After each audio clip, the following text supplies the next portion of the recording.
नमस्कार, स्वागत है आपका। आप देख रहे हैं प्राइम टीवी और मैं कीर्ति भंडूला। करते हैं शुरुआत देश और दुनिया की तमाम खास खबरों के साथ।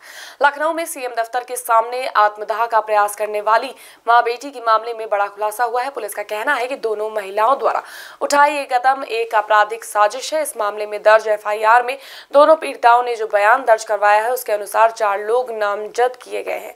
पीड़ितों ने बताया कि मेरठ के एमआईएम नेता कदीर खान, कांग्रेस नेता अनूप पटेल और 2 लोग आसमा और सुल्तान को उनको लखनऊ लेकर आए थे। इन चारों ने मिलकर दोनों महिलाओं को आत्मदाह के लिए प्रेरित किया था। फिलहाल कमिश्नर का कहना है कि सभी आरोपियों के खिलाफ एफआईआर दर्ज कर ली गई है। इन लोगों के खिलाफ मुकदमा कायम किया गया है। इसमें आसमा की गिरफ्तारी कर ली गई है। अमेठी पुलिस और लखनऊ से भेजी गई टीम के द्वारा अमेठी में एमआईएम के डिस्ट्रिक्ट प्रेसिडेंट जो बताए गए हैं कदीर खान, इनकी गिरफ्तारी कर ली गई है एआईएमआईएम के, और इनको लखनऊ लाया जा रहा है।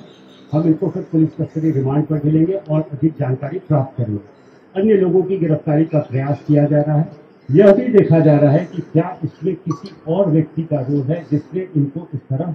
कासगंज के कंजडुडवारा ब्लॉक में गांव दीवान नगर को कागजों में ओडीएफ यानी कि ओपन डिफेंस फ्री मुफ्त किया जा चुका है, यानी कि खुले में शौच से मुक्त कर दिया गया है। लेकिन आज जिले के कई गांवों में शौचालय नहीं है। महिलाएं और पुरुष खुले में शौच करने को मजबूर हैं।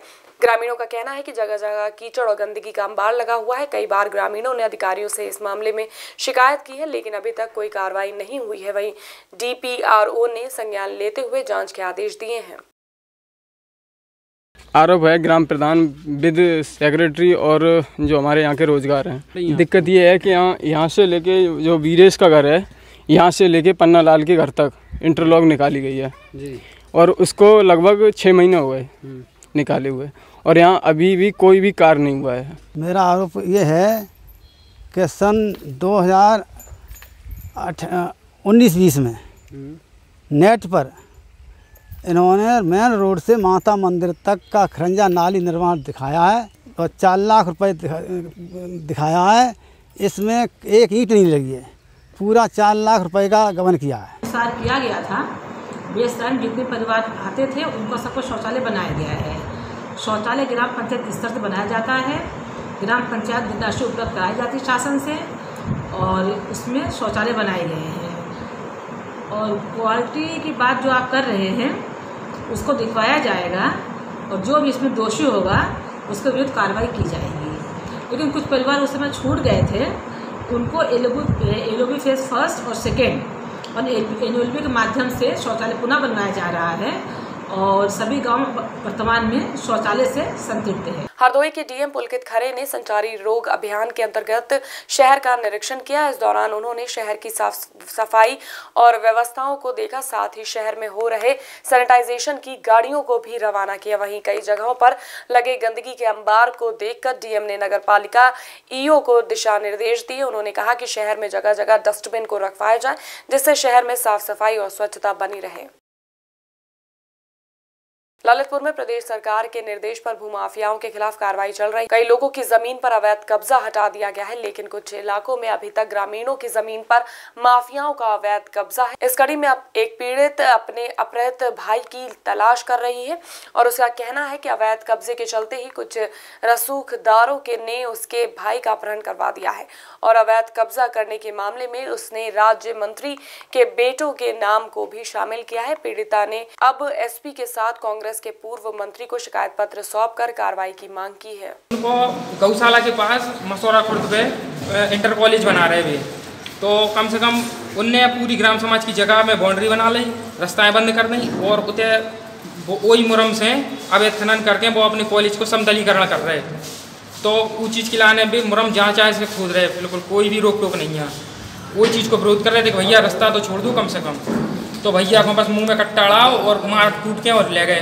बिहार के कटिहार में जमीनी विवाद के चलते 2 पक्षों के बीच बहसबाजी के बाद एक पक्ष के लोगों ने किसान को गोली मार दी। गोली की आवाज सुनकर आसपास के लोग और परिवार वाले घटनास्थल पर पहुंचे। इसके बाद परिजनों की शिकायत पर पुलिस भी घटनास्थल पर पहुंच गई।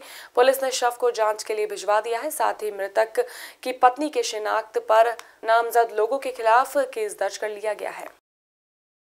उठिया में बीते रात एक घटना घटी, उसमें अमित कुमार यादव जिनका सब्दा घर है, वो अपने सब्दा बहियार में ही का खेत था, वही सोए हुए थे।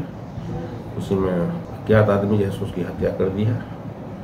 पोस्टमार्टम किया गया है, पोस्टमार्टम के लिए उनको भेज दिया गया है और उनका लिखित आवेदन प्राप्त हो रहा है। उसके अनुसार आवश्यक कार्रवाई की जाएगी। वैसे जो मृतक है वो आवश्यक में विगत वर्ष जेल भी जा चुके हैं, अपराधी प्रवृत्ति के हैं, लेकिन जमीनी विवाद कुछ है। उम्मीद है कि उसी संपर्क में कहीं हत्या की गई हो। फरुखाबाद के मोहम्मदाबाद क्षेत्र में पुलिस की इनामी बदमाश के साथ मुठभेड़ हो गई। मुठभेड़ के दौरान 25,000 रुपए का इनामी बदमाश पुलिस की गोली से घायल हो गया। साथ ही एक सिपाही को भी बदमाश की गोली लगी। पुलिस ने जानकारी देते हुए कहा कि 15 दिन पहले इसी बदमाश ने बीजेपी विधायक से 5 लाख रुपए की लूट की थी। देश भर में कोरोना वायरस तेजी से फैल रहा है। फतेहपुर में कोरोना के केस बढ़ते ही जा रहे हैं। गाजीपुर और असोथर थाने में 2 लोग कोरोना संक्रमित निकले हैं। कोरोना मरीजों के मिलने के बाद दोनों ही थानों को पूरी तरह से सील कर दिया गया है। साथ ही डॉक्टरों की टीम ने करीब 31 लोगों के सैंपल को जांच के लिए भिजवा दिया है। स्वास्थ्य विभाग की ओर से कहा गया है कि बहुत जरूरी काम होने पर थानों को खोला जाएगा। राजधानी लखनऊ में स्वास्थ्य विभाग की बड़ी लापरवाही उजागर हुई है। कोरोना मरीज को ट्रॉमा सेंटर भेजने के नाम पर 4 घंटे तक बाहर बैठाया गया। कई घंटों बाद मरीज को एम्बुलेंस से ट्रॉमा सेंटर भेजने की तैयारी हुई तो एम्बुलेंस का ड्राइवर ही मरीज को छोड़कर फरार हो गया। अब सवाल ये उठता है कि संक्रमित के इस तरह से बाहर बैठने से बाकी लोगों को कितना खतरा हो सकता है। इनका रायबरेली में इलाज चल रहा था। कल इनकी कोरोना की रिपोर्ट वहाँ पॉजिटिव आई, तो जैसे इनकी रिपोर्ट आ गई हम लोगों को सबको अलग कर दिया गया और इनको कल वहीं पे कोई स्कूल है उसमें कल रखा गया।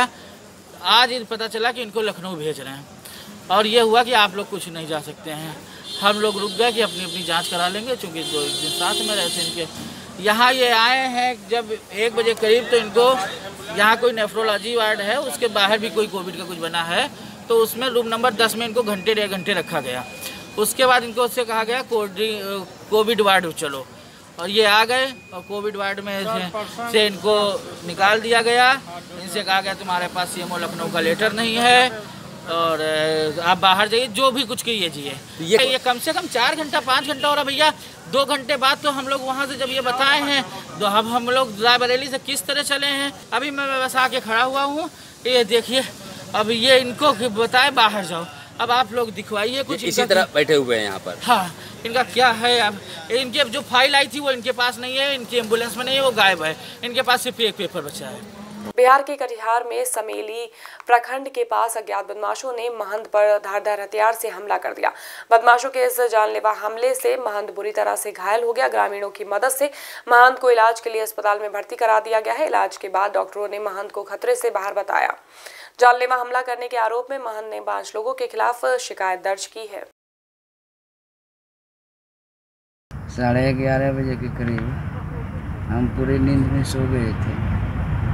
एकाएक आकर के कुल्हाड़ी से कौन हमला किया ये मुझे मालूम नहीं है, लेकिन वह कुल्हाड़ी मटका ही है। मारा कि जान मारने के ही कि जान ही मार दो, इसको सीधा गला में मार दिया। हाँ।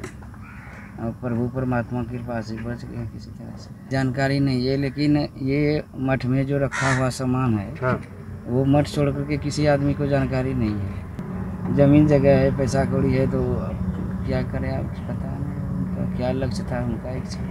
फतेहपुर की सदर कोतवाली के बाद ललौली थाने के गणेशपुर गांव में भी लोग खुलेआम असलहे लेकर घूमते फिरते नजर आते हैं। यहां की पुलिस की लचर से लाचार कार्यशैली के चलते दबंगों के हौसले बुलंद हो गए हैं। हाल ही में दबंगों की लीक हुई ये वीडियो सोशल मीडिया पर जमकर वायरल हो रही है। इस वीडियो में दबंग घर की छत पर चढ़कर कुछ लोगों को जान से मारने की धमकी दे रहे हैं। वहीं गाली गलौज का ये वीडियो वायरल होते ही पुलिस ने मामले की जांच पड़ताल शुरू कर दी है।